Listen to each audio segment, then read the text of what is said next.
Hello, and thanks for watching another episode of ARFCOM News, your source for the finest 2A propaganda brought to you by TNVC.com. First up today is an elderly man who's never had a real job but wants to take more of your money to trample on your own rights.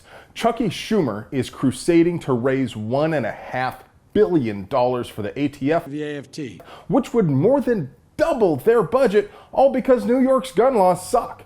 And why shouldn't they get more money since they have such an exemplary record doing the hard things? I mean, if they were more interested in smuggling guns to Mexican coke dealers and harassing licensed gun dealers over typographical errors than they were in prosecuting real criminals, I could understand the reluctance to give them more money.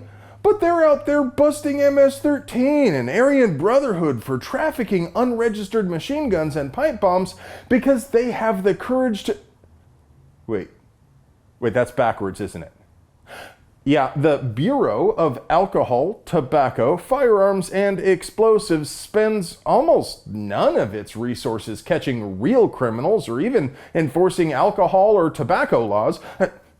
Not that I'm advocating for a crackdown on gray market melon-flavored vape juice. They are a faceless federal bureaucracy with zero accountability, so they do whatever they think is easy, like covering for the crackhead son of President Poopy Pants or raiding Amish dairy farms. Hey friend, it's dark half the time on this planet, so unless you got shiny eyes like Riddick, you're gonna have a hard time operating operationally unless you get night vision from TNVC.com. I mean, I understand federal agencies have to squeeze the most they can from their virtually infinite budget, so sometimes they have to make hard choices. There simply aren't enough resources to pursue all the dangerous and violent criminals out there, and we trust the AFT to prioritize the most hardened, most ruthless criminals. So if you sat me down and asked me to choose whether we should raid a white nationalist biker gang distributing meth and garage-built submachine guns or a dairy farm in Amish country, I think the answer is obvious. You protect and serve the ever-loving shit out of that farmer, right? I mean, an agent could get hurt trying to arrest bikers, and do you know how much paperwork that would mean? So you can understand why it was important for AFT agents to raid an Amish farmer and seize his guns, even though they failed to find the evidence they needed to make any arrest. Reuben King says 15 agents came to his farm and accused him of selling guns without a license, then seized some, but not all of his guns. He admitted he occasionally sells long guns to his neighbors, mostly Amish, which they use for hunting. Amish customs vary, but most prefer not to pose for photographs because posing is vain, and photographs are graven images, so that means most Amish don't have state-issued ID, and that means they can't purchase firearms at licensed dealers. It isn't illegal to sell guns without a license either. It's only illegal to engage in the business of buying and selling guns without an FFL. The problem is, there's a lot of undefined territory. Are you in the business of selling guns if you sell one gun? Obviously not. What if you sell 20? Well, maybe, but not necessarily. If most of them came into your possession years ago, or if you recently inherited them, it's definitely not being in the business of selling guns.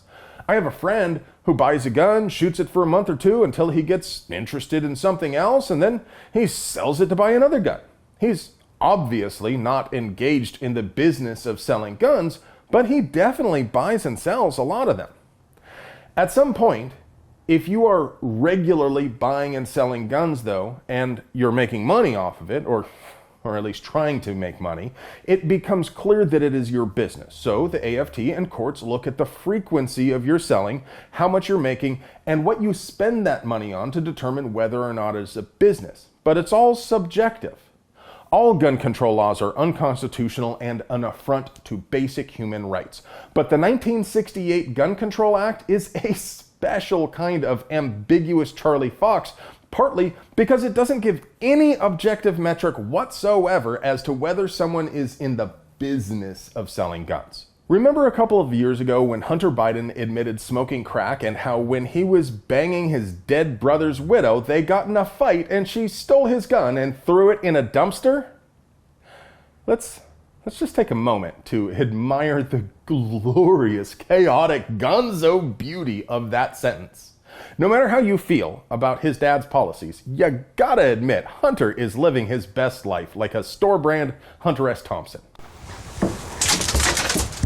And it's a good place. Here we are in the middle of it, right up on the mountain. Well, when all that came to light, many people connected the dots and realized Biden just admitted to committing a felony by lying on the 4473 when he bought the gun. It was also illegal for his brother's widow to steal the gun, obviously, but she also likely violated Delaware's universal background check law by transferring the gun to herself without a background check. So, AmmoLand, aided by Lightside attorney Stephen Stambalia, filed FOIA requests with the AFT and Secret Service. The Secret Service stonewalled by claiming they had no involvement, but the AFT waffled between claiming the request was invalid, claiming Biden's privacy takes precedence, and saying they didn't have the records anyway. So, Stambalia filed a complaint in the DC District Court to force the AFT to respond to the FOIA request. Now, the funny thing here is, there are all sorts of ways the AFT could have sidestepped or put an end to the request. They could produce documents and just redact everything embarrassing, forcing our side to keep going back to court. It's pretty hard to win at court when the other side is using your own money to fight. But they didn't do that. Instead, the AFT recently filed a motion asking the judge to dismiss the FOIA request altogether. Did President Poopy Pants order this smashed? Is AFT trying to cover for him? I'll leave you today with this pure, uncut Bolivian cringe from Mikey Bloomberg. His AstroTurf lobbyist group, Everytown, is straight shook about how young people are rejecting the old, oppressive ideas he's peddling.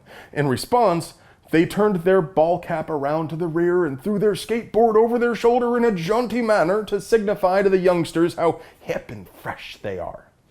You see this guy in a ponytail and a highly produced TikTok-style vertical video? He's obviously hip, right? If you scroll down a little, you can select your fighter from the discount Saved by the Bell cast. I don't know about you, but I trust this shy, smart kid to give me the facts and keep me snug. Then again, Luke Perry here is just so dreamy. But don't be distracted by the beautiful people. If you persevere and keep scrolling almost to the bottom of the page, there's a form for you to submit your story, complete with attached video. While it might be tempting to upload dozens of active self-protection videos, I want to stress it's important that people submit their own real experiences. I mean, this whole ad campaign is an earnest attempt to start a candid dialogue about important issues. I mean, people aren't so gullible as to believe such a blatant attempt to manipulate and jumpstart a fake viral marketing campaign, right? Well, friends, that's all I have for you today. But before I go, I just want to take the time to remind you to please stop and check and see whether you're still subscribed to our channel. Our robot overlords and the tube of yous know what we want better than we could possibly know for ourselves, so they just go ahead and unsubscribe any viewers from channels they think are expressing wrong thing, like this one. Now, you folks out there in TV land, no censorship makes puppies cry, and Captain America is very disappointed. So don't forget to check every now and then just to be sure you're still subscribed to us. And while you're at it, make sure you ring that notification bell so you never miss a word of our gun rights propaganda. And if you want to get email alerts for the best deals, the projects we're working on, and the hottest stuff you missed on the ARFCOM forums, you'll also find a Linktree link down there in the doobly-doo for our newsletter. And remember, if you want to help us keep bringing you banger content like this, please support the folks who support us. Not only does TNVC.com give you night vision with that cool, refreshing, never bitter taste that goes down smooth, they also have mounts, lights, training, swag, and all sorts of low-carb gear to make you the bump in the night. I love you.